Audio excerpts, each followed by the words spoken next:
Welcome to our webinar. I'm David Greengard. I'm with Siegel Marco, the firm's investment consulting arm. Thank you for joining our second webinar in our retirement readiness series. For this edition, we will focus on data and communications. As you'll see, we've designed this webinar to be conversational. All right, so I'm proud to be here virtually alongside our experts in Bennett and Gabby, who have distinct roles at the firm. Bennett and Gabby. Hey, David. Hi, everyone. I'm excited to be able to speak with you today about this really important topic. I'm an actuary and consultant in our retirement practice, mostly working out of the New York office. I do have a bit of a lingering cough, so I apologize in advance if I interrupt today's presentation at all. Gabby? Hi, everyone. I'm Gabby Kerrigan. I'm a senior consultant at Siegel Benz, specializing in engagement consulting, and I am thrilled to be here with you all today. All right, thank you both. So before we get started, just a bit of housekeeping. Your audio is muted and the presentation is being recorded with a replay to follow. To ask a question, use the Q&A tab at the top of your screen. We'll get to those questions at the end, but please submit at any time. Okay, so Siegel believes these three pillars are essential components for a successful retirement program. In order to create meaningful income, benefits need to be stable and secure, but also understood in a very complex world. So today we'll largely concentrate on the understanding pillar, with all three working together to deliver the best outcomes. And just a quick rundown of the agenda. Bennett will start with an overview of the topic before moving into measurements and benefits for all stakeholders. Gabby will then drive it home with her communications expertise before we wrap up with Q&A. All right, so Bennett, what do we mean by retirement readiness? Thanks, David. It's something of a simple question, but it has a bit of an involved answer. Really, at a high level, the term describes itself quite well. Right? Are your people prepared for retirement? However, understanding that preparedness, that readiness is not so straightforward. There are two primary aspects of readiness, emotional and financial. And emotional readiness is personal, right? And not really measurable using available data. So it's not going to be the focus of my discussion today.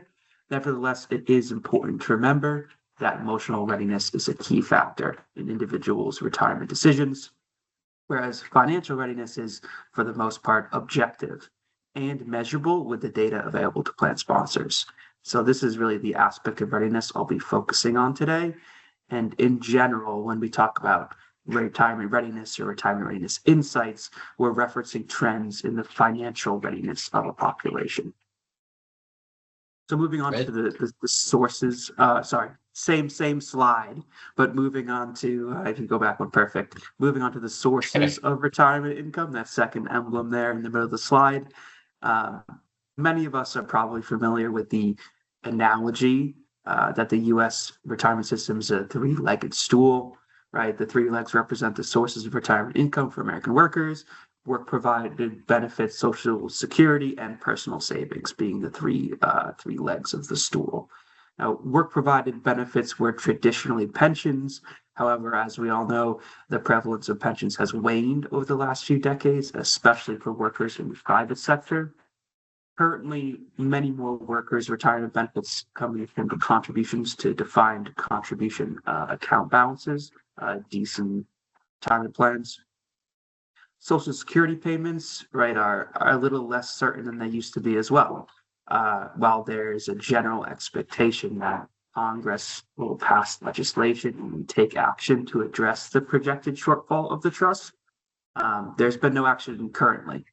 And time is running out. Updated projections expect the trust will be depleted in 2032, at which point payments would be reduced by 20 to 25% of what they currently are today. And workers and retirees are not totally confident, or not confident at all, really, that the shortfall in the trust will be shored up. 3/4 of workers and 80% of retirees are concerned that they won't receive their Social Security payments.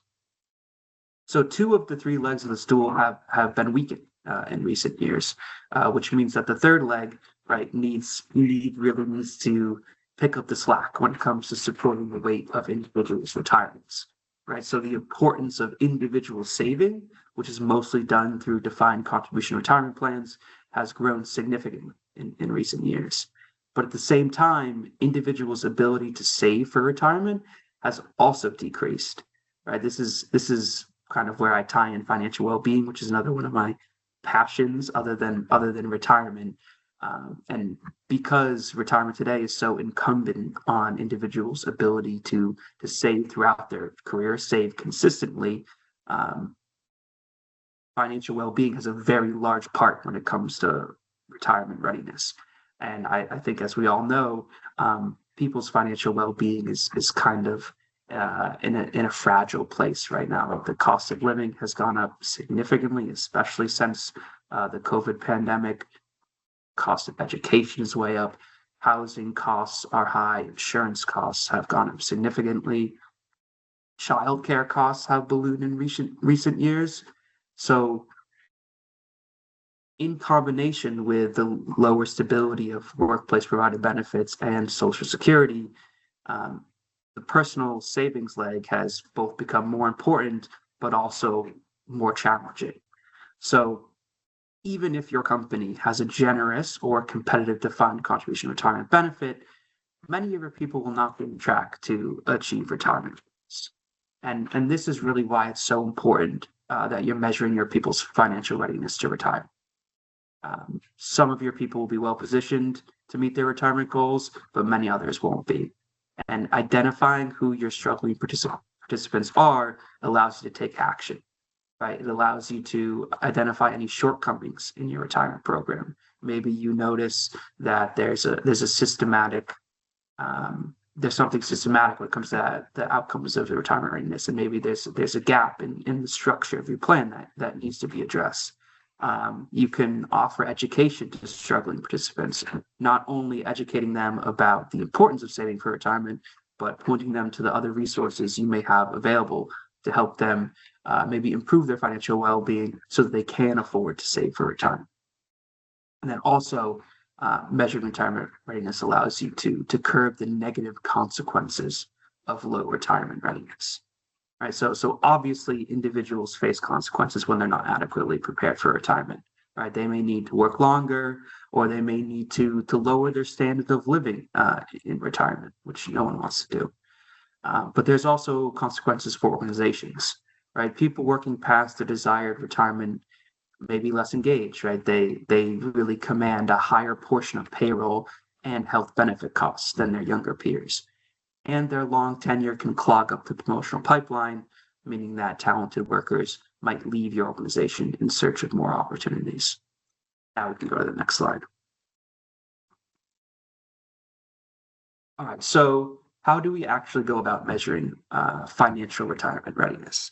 All right, before we talk about the inputs required, I'd like to take a moment to talk about the output, which is the measurement we're calculating for each participant. It's there kind of below the funnel.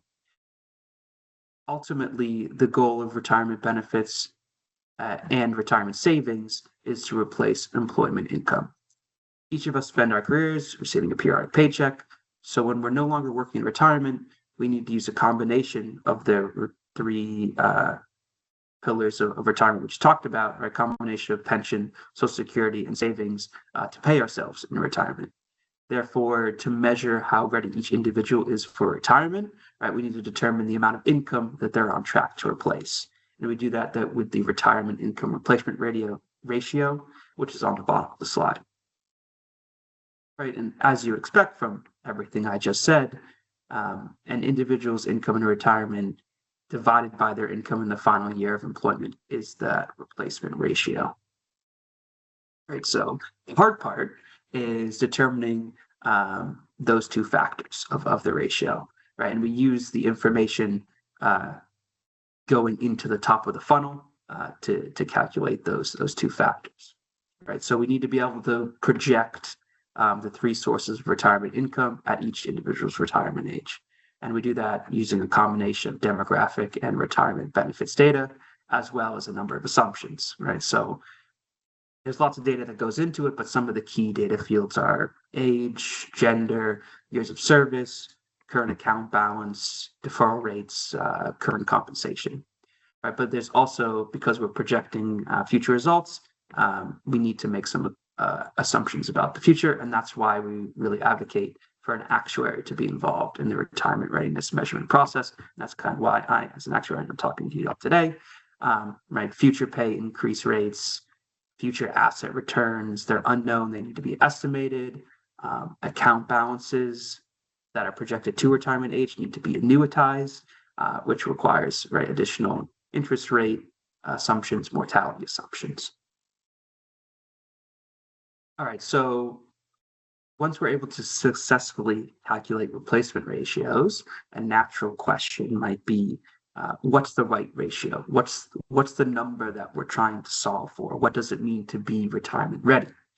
And unfortunately, there's no really technically correct ratio that every person should target. Right, ultimately, target ratios will change from one person's situation to another, right, depending on their retirement goals. Right, someone's ratio, if they want to travel the world and go on cruises every year, is going to be a lot different than someone who is just staying at home and maybe they're helping raising grandkids and staying in family. Right, very different financial needs in retirement. But ultimately, generally, the rule of thumb is that you should shoot for a replacement ratio between 70 and 85%. David, did you have a question? No, I mean, I was just going to say the guys going on cruises sounds fun participants, but really, I wanted to kind of peel the onion back here a little bit more. This ratio sounds pretty detailed and data dependent, as well as just being very, very complex. So how do you account for those who spend time in other companies where you might have some gaps? That's a really interesting question, David. Thank you. There are a few different approaches you can take to handle these kinds of participants. Ones that may have significant retirement savings outside of your company's retirement program, so you don't necessarily have data on, a prior account balance or maybe a frozen pension from another company. The first step, really, no matter how you decide you want to address these people, is that you want to isolate them. You want to figure out who they are, right, in your data and in analysis. And they're not too difficult to identify, right? Generally, these people. You can look at their age, their service, hire dates, to kind of figure out if they were mid-career hire, if they probably had work experience before coming to your organization or your company. But once you figure out who they are and you isolate them, there are a few things that you could do. Right, you can try to fill in the gaps. You can ask your record keeper if they can provide rollover information. Right, it's likely that some, if not many, people in this group rolled over a DC account balance from a prior organization. I would also recommend segmenting these participants in your analysis to make sure they don't skew other results, right? If you have a mid-career hire and you're calculating a lower replacement ratio, you don't have prior rollover information, you don't want to include them in other analyses. It could skew the results. And then also, if you're planning on leveraging results in communications to participants, which Gabby will talk a lot about and which we advocate for, you can really customize your message, right, to address the fact that results may only reflect a portion of their retirement savings and how outside accounts or outside balances may impact their score or their readiness to retire. Okay. No, I liked it, especially how it kind of brought the two of you together and kind of working towards a common goal. So thank you for that. Yeah, thanks, David. Thanks for the question. All right, I think we can go to the next slide. All right, now that we know why and how we're measuring our people's financial retirement readiness, I think we can take a look at some examples here on this slide of retirement readiness insights and how they've helped organizations. And I've picked out these three visuals because each of them tell interesting stories in different ways. So if we start on the top left, the percent of working population visual shows how an organization's working population skewed male at younger ages and then female at older ages. And this is an example of a general population insight, so not necessarily strictly about retirement readiness. That is both interesting to me and useful beyond the scope of just retirement readiness. Right? This was actually something that the organization didn't know previously, and when we presented this information to them, they were pretty excited to learn about this and the possibilities of how it would impact the way that they engage with their people. From a retirement readiness standpoint, this information was really important for them to know, because males and females don't necessarily approach retirement the same way, nor do they have exactly the same considerations in retirement, right? Just as an example, men tend to be more confident in their retirement planning and in their financial situation in general, while women tend to feel less certain about their financial future, which can be important when you're communicating to them about retirement. Also, women tend to live longer than men in retirement, which is, of course, a key factor when it comes to planning for retirement and retirement readiness. And they also have different health concerns than men, both in terms of the conditions that they face, as well as when those conditions will occur and how long they last. So that's an example of an insight that came from this process, but not necessarily about retirement readiness.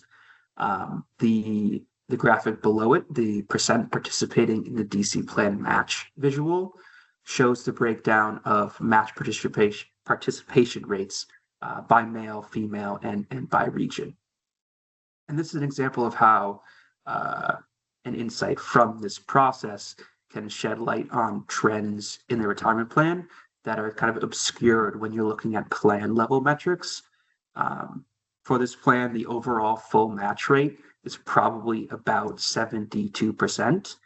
If you're not breaking down by gender, if you're not breaking down region, just plan level, with 72%, a pretty healthy level. You may look at that and say, no, we're doing pretty well. But really, when you look at this metric on an individual basis and segment the results, we're getting a pretty clear trend that females or women in the second region not really being able to contribute enough to afford the full match. And the organization actually went back and in combination talking to HR and different people in the company, they were able to figure out what was going on here. And it wasn't that the women in this region weren't interested in retirement. It's the fact that childcare in the area was really very expensive. And they weren't really able to contribute enough to get the full match and also pay for childcare. So the organization actually took steps to kind of gather some childcare resources in the area, help out a little bit to help curb the cost of childcare or find alternate options, and was able to actually bring that rate up a significant amount. So again, an example of this isn't specifically about readiness for retirement. Obviously, being able to get the full match is an important part of being able to save for retirement.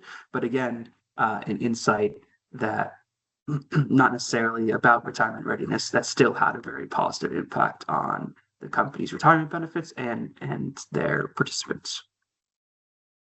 Now, the third visual on the right here, retirement readiness grades, shows replacement ratios, which we've assigned a qualitative grade to, A, B, C, D, and then split by generation. And then you can also see the average replacement ratio in each grade. So for A, 87%, 80% for B, 68% for C, 53% for D. And this is my personal favorite graphic on the slide, because it's clean, it's relatively simple, but it really contains a lot of very interesting and actionable information. In particular, it tells a story for each of the 4 generations. Now, this particular organization important background had a frozen pension plan that many of the baby boomers, especially the baby boomers, were able to benefit from. They were long tenured before the plan was frozen, and as a result, they have some of the best retirement readiness outcomes. Many of the older Gen X workers also had significant pensions, which helped out their scores, but some of the younger cohort have smaller pensions or no pensions, and are also having trouble putting away money for retirement. You can see that 22% had a score of D, and really that's likely due to them being part of the sandwich generation, right? They have caregiving responsibilities for both their children and elderly parents, which makes saving retirement very challenging. And then the younger cohort, millennials and Gen Z, have kind of an interesting dichotomy between some haves and have-nots when it comes to retirement readiness. The haves benefit from a longer time horizon until retirement, so they have plenty of time to continue to contribute money and earn a return in the market. While the have-nots are really those who are struggling to contribute to the plan to get the full match, right? They're likely challenged by education debt, high cost of housing, and high cost of living. All right, those are some insights from the perspective of the organization. On the next slide, we kind of have an example of how this can help individuals as well as the organization, right? It's really critical information for individuals to know. And they're the ones who are best positioned to take action to improve their retirement readiness. And this kind of information, really thoughtfully presented, like we have here on the slide, can be a differentiator for participants when it comes to retention and a culture of benefits excellence. This is information that they're really not going to be able to get from anywhere else, and it would be very challenging for them to try to calculate this on their own, if not impossible. So doing something, including this as part of a retirement readiness project or exercise, can have significant benefits and foster a lot of goodwill from your participants. So at this point, I think we've wrung all the information we've been able to out of the demographic and retirement data that you and your vendors have, right? We've analyzed our retirement readiness measurements. We've identified trends that will inform our retirement benefits decision making into the future. And now we've packaged individual results in a way that is understandable and useful to participants. But a comprehensive retirement readiness project doesn't end here. Gabby, can you help us better understand how we're going to use all this information and have a productive dialogue with participants? Absolutely. Thanks, Bennett. So as Bennett shared, retirement readiness insights help us understand where participants are today and where they may need support in the future. And if you could go to the next slide. Awesome. The real challenge, though, is turning those insights into action. As we all know, retirement planning competes with countless other priorities in a participant's life. Even when participants understand the importance of savings, that doesn't automatically lead to behavior change. That's why effective engagement starts with understanding what influences participants' decisions, reaching them through the channels they use, and continually refining communications based on what we learn. The more relevant and personalized the experience feels, the more likely participants are to engage and take meaningful action. So if you go to the next slide, we have a statistic that highlights the challenge that many participants are facing today. According to the Transamerica Center for Retirement Studies, 69% of workers believe they could work until retirement and still not save enough to meet their retirement needs. For many participants, retirement can feel overwhelming, complicated, and even simply too far away to prioritize. And that's really why communications plays such an important role. They help break large, intimidating goals into smaller, more manageable steps. And whether that may be increasing a contribution rate, using a planning tool, or learning about available benefits, the goal is to create clarity and confidence, not anxiety. If you go to the next slide, just taking a step back In order to engage participants effectively, we must first understand what may be shaping their decisions. So as Bennett mentioned, today there's a lot of factors influencing participants' mindset. Outside the workplace, participants are facing economic uncertainty, rising costs, family responsibilities, and broader societal change that affect their financial priorities. Additionally, inside the workplace, they're navigating technological change, evolving workforce expectations, and shifting organizational dynamics. All of these factors influence how people receive and respond to information. If participants already feel stretched for time and attention, overly complex communications will not resonate.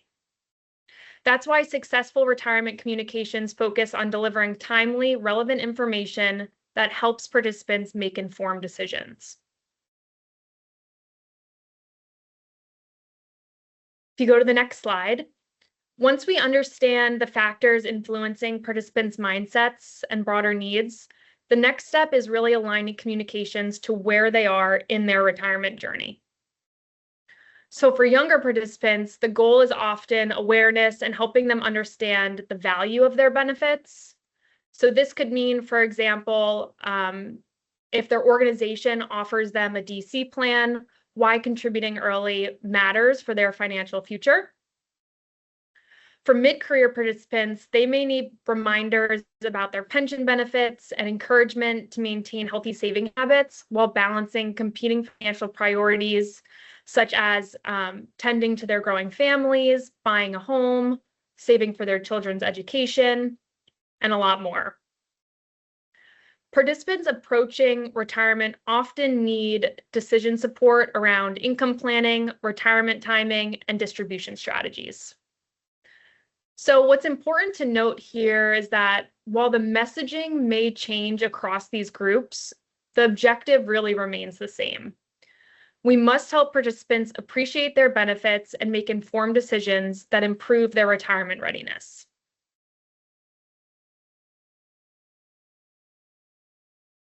So we know what to communicate is only part of the equation, but we also really have to think about how we're delivering our messaging. Traditional communication channels such as newsletters, guides, postcards, meetings, and even benefit fairs continue to play an important role for participants, especially those who are not working at a desk or who may be working at hard-to-reach locations. These traditional channels really play an important role in developing participants' trust. At the same time, organizations now have access. Oh, if you could just go back one slide. Thank you. So at the same time, organizations now have access to a growing number of digital and interactive channels. These include websites, videos, webinars, decision support tools, and even AI-powered experiences. So what I want to stress here is that by leveraging multiple traditional and digital communication channels, you're able to help create a robust communications experience for participants across all demographics. And it's also important to note that in addition to the traditional and digital channels, there are also opportunities to engage participants through less traditional approaches, such as text messaging, employee resource groups, peer champions, and other creative touch points. Really anything you can dream up. But it's important to stress that the goal here is not to use every communication channel that's available. It's to build a coordinated strategy that reinforces your key messages across multiple touch points throughout the year. So on the next series of slides, we have a couple different examples of digital touch points that we're seeing our clients use today. The first are interactive web pages. And these are two examples that are interactive web pages that are actually persona-based. So these pages allow participants to explore information at their own pace and focus on the topics most relevant to them. Rather than presenting everything in a lengthy guide, content can be organized into a more intuitive experience and updated on a more frequent basis. Participants can easily access resources such as calculators, educational content, videos, and next step recommendations. And these web pages really create a centralized destination that support broader communication efforts while making information easier to navigate and act upon. Another emerging channel we're seeing on the next slide is artificial intelligence, which we know is a hot topic across all organizations. So we have been building artificial intelligence into our clients' public-facing websites. And what we're using AI for is really to help participants navigate their benefits and retirement information using natural conversational language. So as you can see in this example from one of our multi-employer fund clients, instead of searching through multiple resources, participants can ask a question and receive a relevant answer or be directed to the appropriate tools and resources that best fit their needs. And the key here is this can make complex information more approachable and accessible. One thing I want to stress, though, while on the topic of AI is really only effective as the information behind it. So organizations must ensure that their content is accurate, organized, and designed to support both a human and AI-powered experience. So Gabby, I'm going to give you a little pause here. We did have several questions coming on AI. I think it helps if we start with them here. One that we got before the webinar was, is AI the most efficient tool to help uncover key retirement gaps? So I think that fits in kind of here with what I'm hearing from you too. So yes, anything thanks, along David, those lines? Yep. Yeah, that's a great question, and thank you to whoever submitted that one. So AI can be a very effective tool for uncovering retirement readiness gaps, but it's not a standalone solution. The key is really combining the insights that arise through AI with plan expertise, behavioral science, and multi-channel and targeted communications. So with that said, another digital channel that we're seeing our clients use on the next slide is decision support tools. So along the same lines as artificial intelligence, decision support tools help participants act. These tools personalize information based on an individual situation and provide guidance that's directly relevant to their needs. So instead of having them interpret complex plan information on their own, participants can receive tailored recommendations and next steps based on their situation. And this really is especially helpful for decisions such as determining your contribution amount, retirement income planning, or maximizing an employer's contributions. These tools really bridge the gap between understanding and action. A couple more channels I just want to quickly highlight. On the next slide, we have opt-in automated emails. So as we spoke about earlier, retirement readiness is rarely influenced by a single message. Participants often need ongoing education and reminders over time. Automated email series can deliver timely and relevant content in a structured way, helping participants gradually build knowledge and confidence. And organizations can create consistent communications journey while allowing participants to engage at their own pace. It's critical to note that the most successful programs keep messages brief, focused, and centered around a single action or decision. And then last but not least, another digital channel that we are seeing becoming more and more prominent are audio content, such as podcasts. And this offers another way to reach participants who may not engage with the more traditional channels that we spoke about earlier. What podcasts are really great at is simplifying complex topics and delivering information in a convenient and conversational format.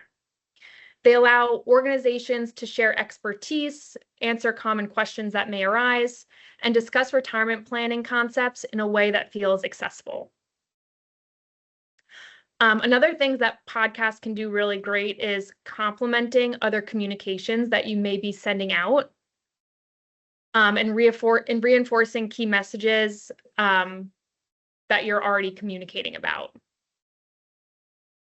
And lastly, they provide another opportunity for participants to connect through channels that fit best into their daily routines.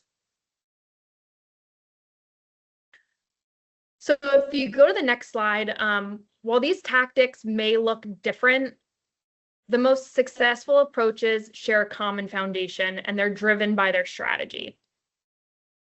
So with that said, what does a strategic approach to communications really mean? It's made up of three things. The first is using available data and participant behaviors to understand where support is needed.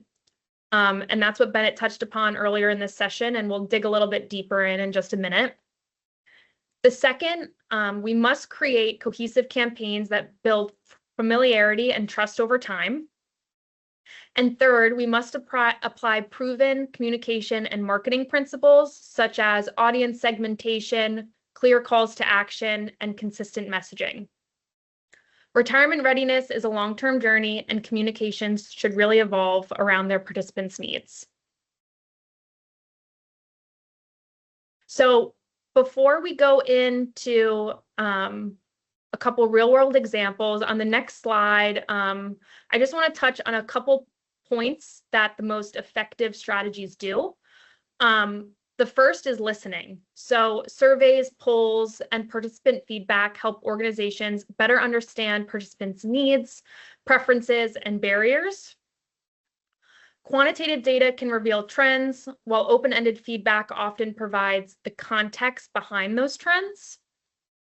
And these insights really help organizations move beyond assumptions and make more informed communication decisions. And of course, this result in turn is a more participant-centered approach that becomes stronger over time. And on the next slide, the final step, the crux of today's webinar, is putting those insights into action.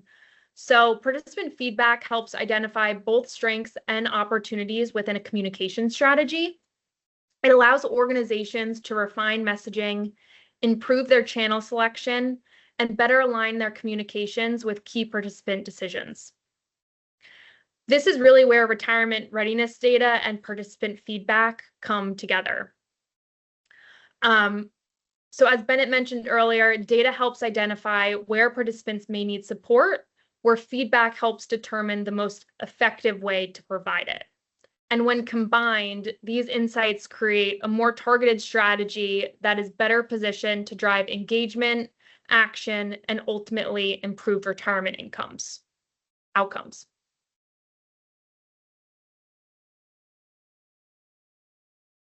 Okay, Gabby, I think I'll take up on the next page here. We've just heard a lot about using data to identify opportunities, listening to participants to understand their needs, and turning outcomes into actions. But how does this actually all play out in practice? That's a really good question. So I know when we're seeing all the different elements of strategic communications on these slides, it's hard to think about how they all come together in real life. So what I wanted to do is just take the next few moments to go over a case study that brings all of the elements we just spoke about together. So in this example, our client had recently enhanced their 401k match, and they were making a really meaningful investment in their workforce. And the challenge they were presented with was not the plan design itself, but it was making sure participants understood the value of the enhancement and were motivated to take action. Like many organizations, this organization has a very diverse workforce with many employees who do not sit behind a desk and who work at remote locations.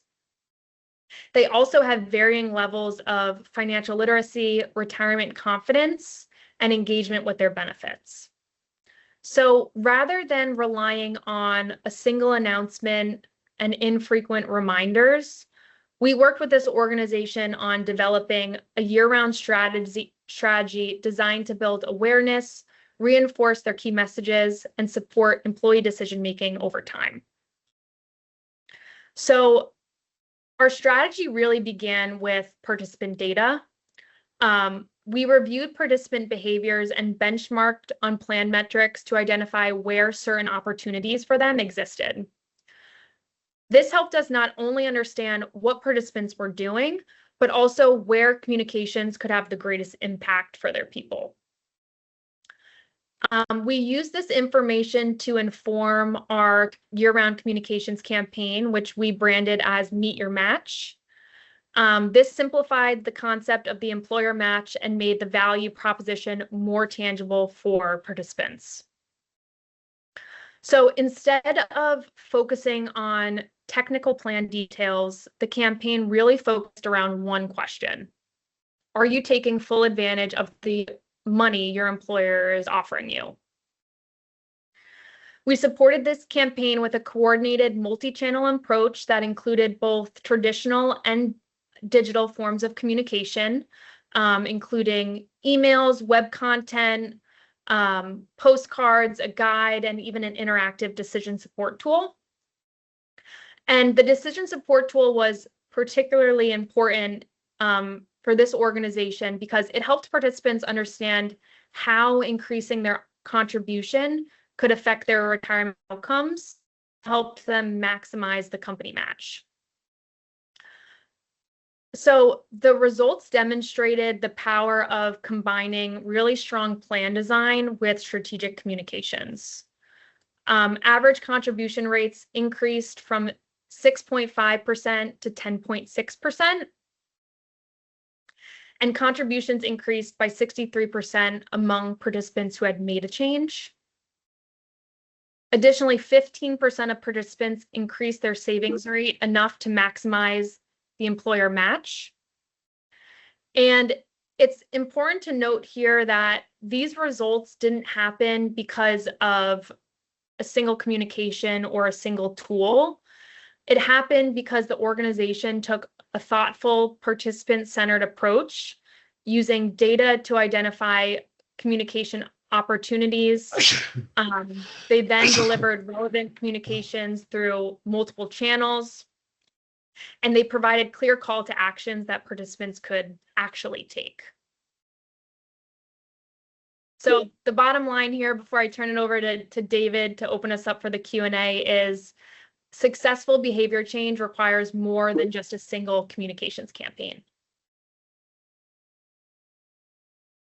All right, let's move along a little bit. We do have some, we definitely do have some things coming in the pike, but first off, let's start with a couple that came in beforehand. So as noted, this does conclude our prepared remarks, but we are excited to move to Q&A where we have a little bit more interaction. So number one, we'll start out with Bennett. What kind of plan design can improve retirement readiness? It's an excellent question, an important question because they're really, when you notice that you have some kind of retirement readiness deficiencies, or there's kind of two approaches you can take, depending on what you decide the issue is, right? Either it's a structural issue with your plan, which then you would decide to maybe investigate some plan design changes to improve things, or you decide it's a behavioral issue, and then we're going down the communications pathway to try to uncover what that is, and maybe there's some barriers that we can remove. But then Gabby would also probably tell me, if you're making a plan design change, you should also communicate about that change. So important question.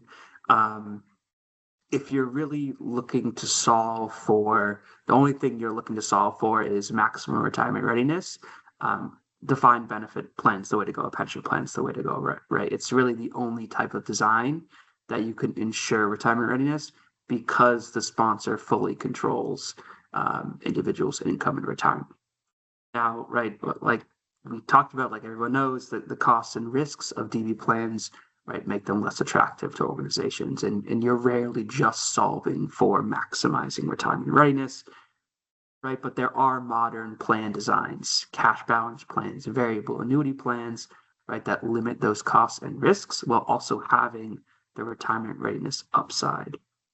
Right, so modern DB plans could be an attractive option for an organization that really highly values protecting the retirement outcomes of their people. But of course, there'll be plenty of organizations that they decide that they don't want to open a DB plan, or they've frozen theirs, they don't want to reopen it, and they're sticking to the DC plan. Totally reasonable, understandable. Right. However, it's more challenging, right? Because they're inherently dependent. The retirement outcomes in a DC plan are inherently dependent on individuals' choices as well as returns in the market. So you can't control outcomes the same way you can in a DB plan.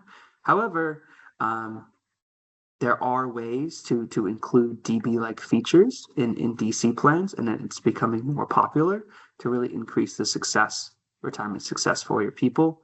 Auto enrollment provisions, auto escalation, higher non-collective contributions, and less matching contributions can help, right? Because now all of a sudden it's not a function of can I afford to get the maximum match. It's no matter what I'm putting in, I'm getting this baseline from the employer. And also embedding annuities can go a long way towards helping making sure people have income in retirement.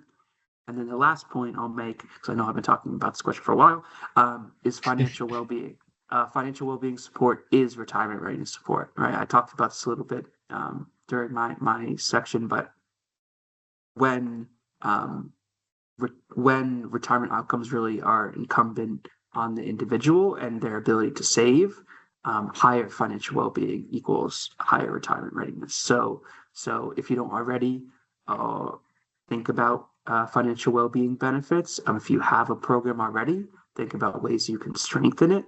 It will flow through to the retirement plan and the retirement readiness of your people. And I'm done. Thank you. So we got two more here, unless no one else comes out.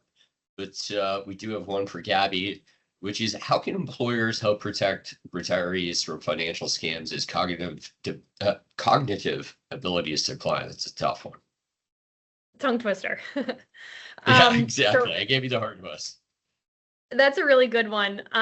So I think there are a few different ways that employers can help protect retirees from financial scams. And I think probably the key one to highlight here is making fraud awareness an ongoing part of their communication strategy.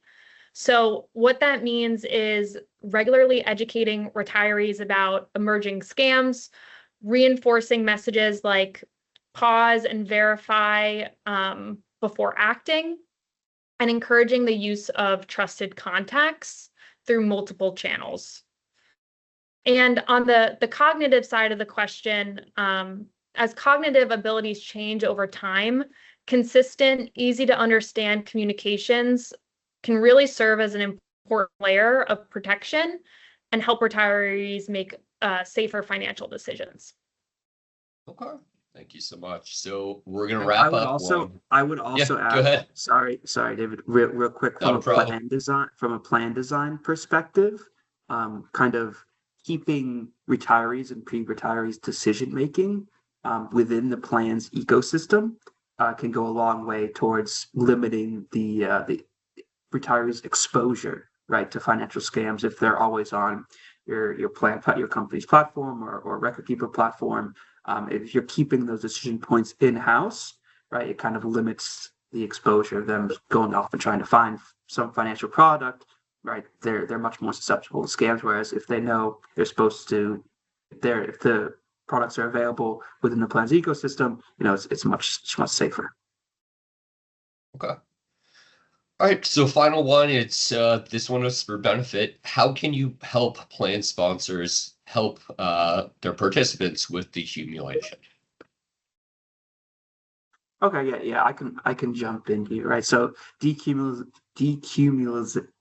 decumulation. There we go. Another tongue twister. Didn't nail that one. But decumulation, really taking a big account balance at the time of retirement and turning that into income in retirement. Right, which has become much more of a hot topic as, right, we've talked about pensions decrease, DC retirement benefits have increased in prevalence. A lot of people are retiring now with very large account balances. So how do we take this big pot of money and turn it into a stream of income?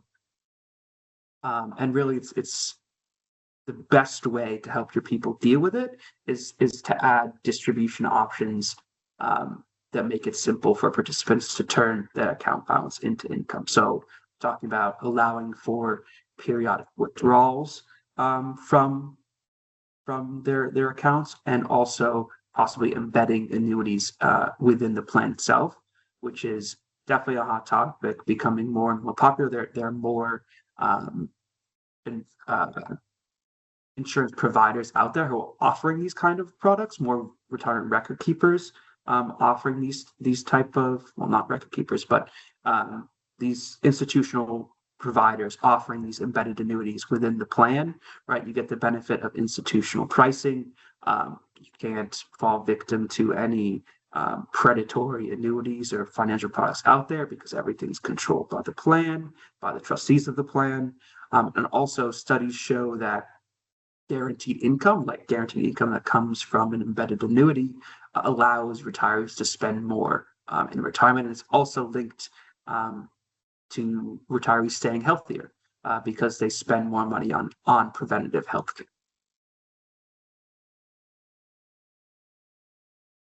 Okay. All right. So a lot of very, very good information to go along with your prepared remarks. I'm very, very happy. Thank you so much to everybody who came out today.